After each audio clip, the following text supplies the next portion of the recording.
Okay, ready? Right.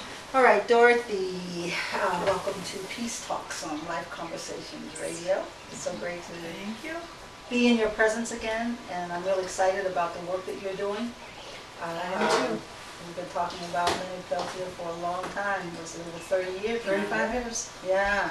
And so what excited me so much about our visit together is the work that you're doing, spearheading this whole dynamic now, this shift. I mean, it's the first time I've felt this much life around Leonard's defense in a long time. Mm-hmm. And so I'm just excited. You know, Peace Talks is available to you anytime. We'll get it out, we'll get it around the world, wherever it needs to go.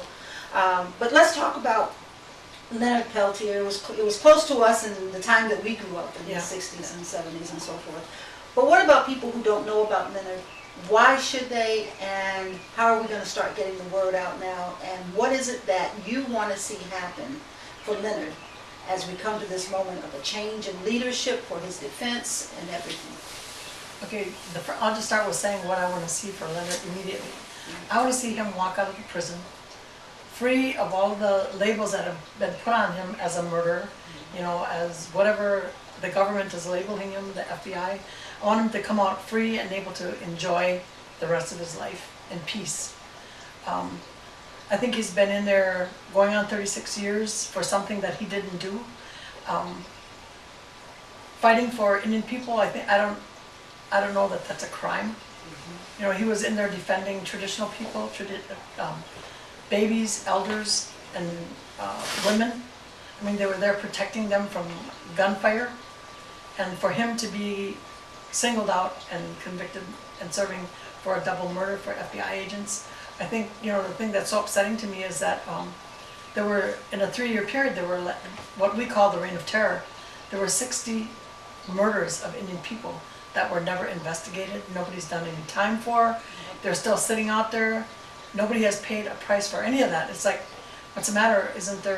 Don't we have any value on our own people's lives? Mm-hmm. You know, but none of that was ever investigated, or nothing was ever done with it. And yet he's sitting there for 2 FBI agents who shouldn't have even been on the reservation. Mm-hmm. And for something as petty as, they claimed they were following the lead on somebody who stole a pair of cowboy boots. I mean, what is this? FBI now gets paid to follow petty thieves around, if that's what it was. Mm-hmm. And that wasn't even the case anyway. Right. What I want to interject here, Dorothy, for those who may be listening to the show, mm-hmm. want to know more about, check out the film Warrior by Susie Baer. Yes. Because there's some interesting things that were aligning before this incident happened at Wounded Knee. Yes. I understand that right around the time the shootings was when the uranium was discovered, and the government was taking that land. For the day of the shootout, Dickie Wilson was signing off. I think it was like a quarter of the Pine Ridge Reservation for uranium mining on there, and people didn't know about it. It's another tactic that the government used to get the attention away from what they're doing and the people that are selling out to them. And you know, and the other thing that I don't know if people know, and if you watch the film, is that before the shootout there was a buildup of FBI agents on the reservation, right? Yes, and what was that for? Yeah. What was that for? Mm-hmm. Mm-hmm. It just is, the whole thing stinks. Yeah. You know, it was a whole setup. I don't know how they could think of it as anything else. Mm-hmm. They were there and they sent these 2 FBI agents in.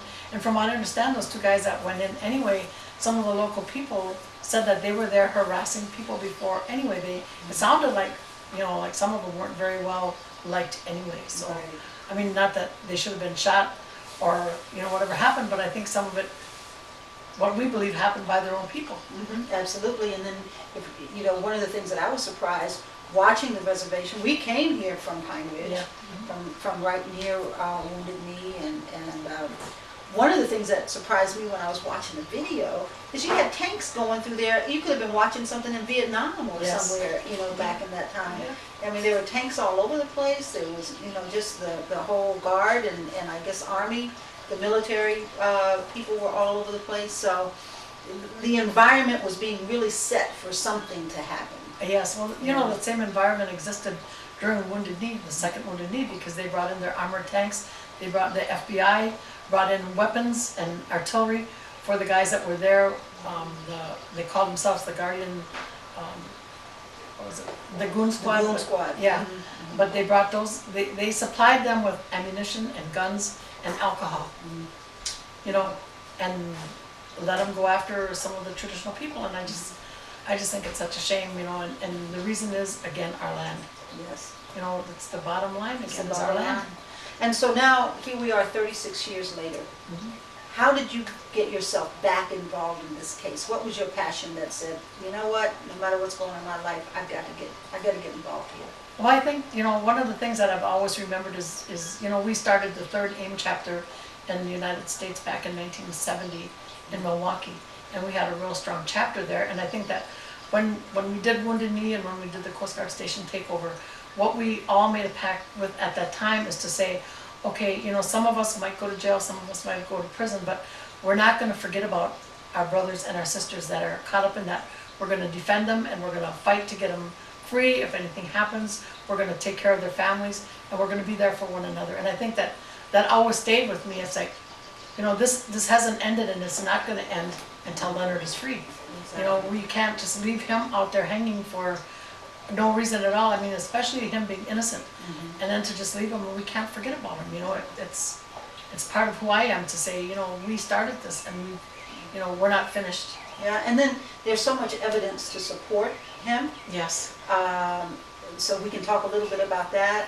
There's been so many people, influential people around the world, Yes. in international courts, as well as in the U.S. Congress, as well as people like Desmond Tutu and others, Yes. who have been calling for his release for years. Yes. You know, Yes. so what's some of the evidence that's really shaky now? I know you mentioned that there were about 25 points in this case now that are all questionable violations. Yeah, we talked about that. When I was talking to Leonard, he said that some of the attorneys that were doing their research and whatever the investigation are saying that there's at least 25 violations of the Constitution that they found just in his case alone. And for one of them is that the FBI manufactured the murder weapon, you know, and they hid that from the jury. So there was the intimidation and the threatening of witnesses with Myrtle Poorbear. I mean, the jury really bought into her big time, and yet she admitted, but not to the jury, she admitted that she's never seen Leonard before in her life until the day they had her in court. And, you know, she had signed off on affidavits that the FBI had written. All three of them were different, and yet she signed all three of them. You know, and every one of them was just a way of getting him convicted. Right. But none of them were even true. It was- And then even where they had the trial, right? Yeah, they moved it to Fargo because the FBI knew that they had a judge there who was going to prosecute him. There was no way they were going to let him slide out. Because two other that had already been indicted got off. They were acquitted. Yeah, So now he's the third one coming on. Yeah, Dina Butler was acquitted, Bob Robert was acquitted, and Jimmy Eagle was, I can't remember what, the charges were dropped on him. Yeah. But, yeah, because the attorney that's representing Leonard now also represented Jimmy Eagle. And so he was not convicted. Right. But yet they went after Leonard. So you say the attorney now, so has there been a whole change in the whole defense team now? Yeah, the whole defense team has changed. We now have Robert Bryan out of California. He also represented Mumia out of, I believe he's out of New York. He was on his case until recently, and when he resigned from the case, he said that he now had time to work on Leonard's case and he wanted to do that. And he said he specializes in death penalty sentences, or, you know, and the reason he was taking Leonard's case is because he feels that it is a death sentence, only it's a slow death over his lifetime. So, Yeah. So speaking of that, how is Leonard doing? Leonard is doing pretty well, considering, you know, he's in a supermax prison. He tells me that a lot of people think he gets special privilege because of who he is, but he isn't getting any. In fact, I think they're a little bit harder on him. You know, his health is deteriorating. He was just tested recently for prostate cancer. Since he's been in there, he's had a stroke and suffered some sight to his left eye. I mean, he was suffering from lockjaw since he was a little boy, you know, is what he's saying. And they did surgery on him when he was in Leavenworth and almost killed him there. They almost bled to death. So He isn't trusting anybody to do that anymore. While he's in prison. But, yeah, I mean, his health continues to be, she's got diabetes and he's got high blood pressure, so, it's just a matter of time with the prostate too, because he said that a lot of the signs that led them to test him for prostate are still there. So he's not even trusting the results that he was given. I mean, and how can you trust him when somebody tries to kill you, Yeah. And there have been several attempts to kill him. Yeah. So what about the spirit of Leonard Peltier? We're sitting here in your home with these magnificent paintings, which in a minute we'll go around and you can tell us about that. But it seems as though the painting is key to his spirit. Would you say that? Yes, I think so. What he says is that, he's free when he's painting. He loves to paint, and that's when his mind is free and he just concentrates on what he's doing. But he's got some really beautiful artwork, and his spirit is, when I visit him, he seems to be, he's always, he's uplifting to everybody around him. I mean, he's got a really strong spirit, he's got a strong presence, and I just think that spirit of Crazy Horse is riding in him, Yeah. And in fact, you were telling me earlier that the spirit of Crazy Horse is how he identifies what he's going through. Yes. And the meaning behind that is no matter what they do to his body, his spirit is soaring, and he will be free. Yes, he will be free. Yeah, and I think that, as I look at certain pieces of art, I see that in there. I see the depth of his connection to the human story. Yes. From the deepest pain to the highest sense of freedom. Yes. It comes through. And also a sense of responsibility for his people. Yes. And for the land. So I think that perhaps that's a great gift. Here is someone who's been incarcerated for 36 years for something he hasn't done. Yes. He continues to be a leader in his own right for our people, and then he's gifting all of humanity with this work. Yes. A lot of his paintings are donated to organizations so that they can raise, they can sell them and raise money. He just does it out of his love for painting, but he donates everything that he paints. And I mean, he's helped like some of the women's shelters. Pine Ridge Reservation has benefited a lot from him. And in fact, he was asking me to find a way to do sell some of the paintings to raise some money for diabetes on his reservation, Turtle Mountain Reservation. They lost some federal funding, and he wanted a way to help them so that the elders wouldn't be suffering. So he was saying, find a way so that you can sell some of the paintings to raise money for that reservation. Right. He said, that's my home, and I just want to make a contribution there. So he talks about building a hospital there when he gets out, and like a really nice medical center, and doing the kinds of things, working with children, working with people, and just helping and teaching. Yes. So, and he's also using these paintings to help, and let's talk about this because I think this is really important, to help support his defense fund. Is that right? Yes. Okay. Yes. Let's talk a little bit about that. How this new team, this new energy, how do we keep it going? How do we support it? What do you need from those who may be listening to this show now or in the future? What do we need to do? I think what everybody needs to understand is that's the only way we can pay for the legal defense and continue to go is by selling his artwork. He donates. He can't have anything to do with the sale of it or the money of it or anything like that, but when he donates his paintings out, then we can sell his paintings and pay for the attorneys. And so I think it's really important to let people know that they can order prints, they can order the giclées, they can order the originals if they want to, but the artwork is out there, and it is so beautiful. We have so many pieces that we would like, we just love to share. I'm going to Turtle Mountain next week, and what we're going to do is take some of the artwork out there so that some of the tribal people from his tribe can see some of the tremendous work he's done. Absolutely, and I see us really putting getting this into galleries all around the country, yes. And even around the world. Yes. We need support from all four corners. Yes, we do. Yes, we do. Yeah, so we're going to work on that. Let's see, I wanted to also ask, where do you see this movement going? How do we give you the momentum at your back to help you do what you do? I think I really don't know, except the, you know, like the monetary support and, you know, I don't know what's gonna keep me going. Yeah, I mean, I know I'm gonna continue to go no matter what. But I guess the financial help is a really big part of it, and that's key to everything. We can't do anything without the attorneys. But, you know, I see us fighting for his immediate release through the house arrest program, which Turtle Mountain has set up already for him. They're saying if you let him come here, we can, you know, we'll supervise him, we'll do whatever you need. You know, we'll you know, get him a place to live, we'll take care of all of that. They have their own probation officers, their own whatever that work with the court systems. A transfer to a lesser kind of federal institution or penitentiary would be a big relief to me, so you know, that we wouldn't have to worry about him with attempts on his life or anything like that. And just so that he could be moved to a place where he could get the kind of medical care that he needs. I think, you know, I really worry about his health.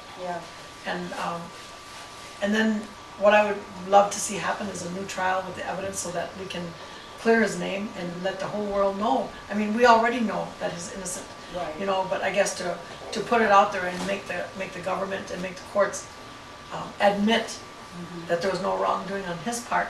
And, you know, he's only defending his people, but he didn't do it by murdering anybody either. Yes, right. He was there, you know. And clears his name. Yes. So that he doesn't have that over his head. Yes. I think one of the things also that I would like to put on your list of how people can help, and, you know, all kinds of ideas, but we want to follow you, so whatever you think is appropriate. I think, one, we got to start getting the word back out.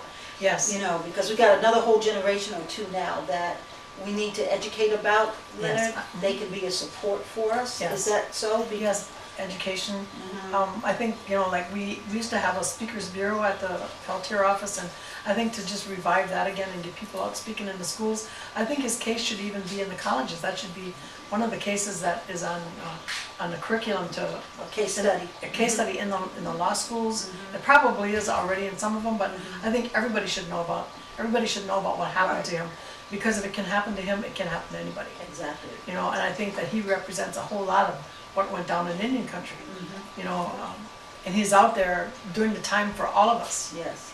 You know, so I think that everybody needs to be educated. Everybody on every street corner should know his name, what he stands for, and what has happened to him. Well, Peace Talks on Life Conversations Radio, we commit ourselves to whatever way we can work in helping to get the word out. That's something that I feel that we can do. And maybe we can even start asking our listening audience to send in an email, send in a writing, a letter of support, maybe get a petition going, whatever. We just start collecting, whatever you think is appropriate. We just want you to know that we're there to help you and to connect you, you know, as we've traveled around the world, walking for peace over these last 10, 12 years, almost 12 years now. We've developed quite a following around the world, and we're going to get to some of those radio stations, especially some of the indigenous stations, and start doing what we can to help in this support. You know, I think it's really important that we do that, because I had talked to some people at some point, and they were saying, I didn't even know he was still in prison. You know, and I'm thinking, how can you not know that? You know, well, with me right now, I live and breathe that every single day, knowing that he's there and that he shouldn't be there. You know, and it's just so wrong that I find it hard to understand that some people that they just don't even know that he's still there yet. I don't know what they think happened to him, but I don't think he's. Well, I think that's why I feel so enthusiastic about you taking the reins now, because there has been this lull. You know, and what we've got to do now is get back out there and make Leonard's name as well known as anybody else's, and so that we can have the people, the energy of the people behind him as well. And I think they want to be behind him, and a lot of them are. They just don't know what they can do. They don't know what they can do to help, because there was a movement for a while out there, and I'm not sure where it started, but I started calling some of the people that I knew supported him in the past, and started to try to reactivate them, and they're saying that they've been out of touch with him for so long because they were told that they couldn't write to him. And that is completely untrue. I mean, you can write to him, you can send him letters, you can do all of that, you know. So if someone wanted to send Leonard a letter, how would they do that? They can send it, they can go to the website and get his address, or, you know, I don't know how I can give it to you to get out there, but it's, you know, You have to have his number and everything, but if anybody called me, I'd be more than happy to share his address Okay. and, you know, how to get in touch with him, because I think it's really important that we keep his spirits up and that we let him know that we're behind him. Absolutely. You know, that we aren't going to give up. Okay. We aren't gonna stop fighting until it's free.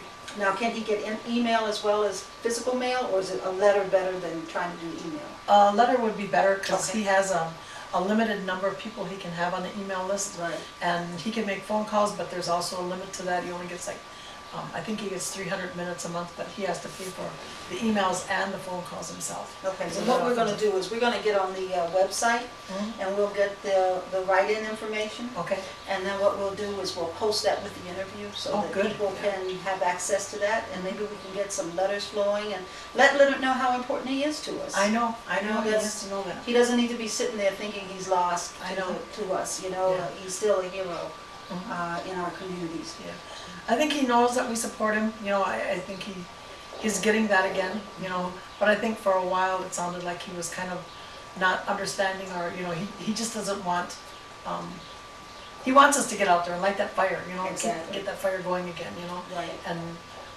that's what we intend to do.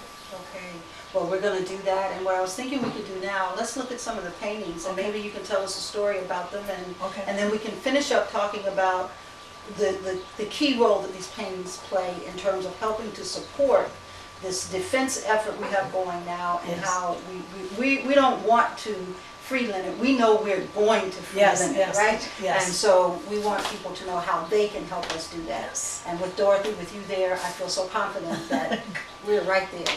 So why Well, don't I'm we? glad you had a chance to stop in, and, you know, thank you for all the walking that you've done and for all of the talking that you've done to people across the country, and all of the efforts that you've done, you know, toward peace.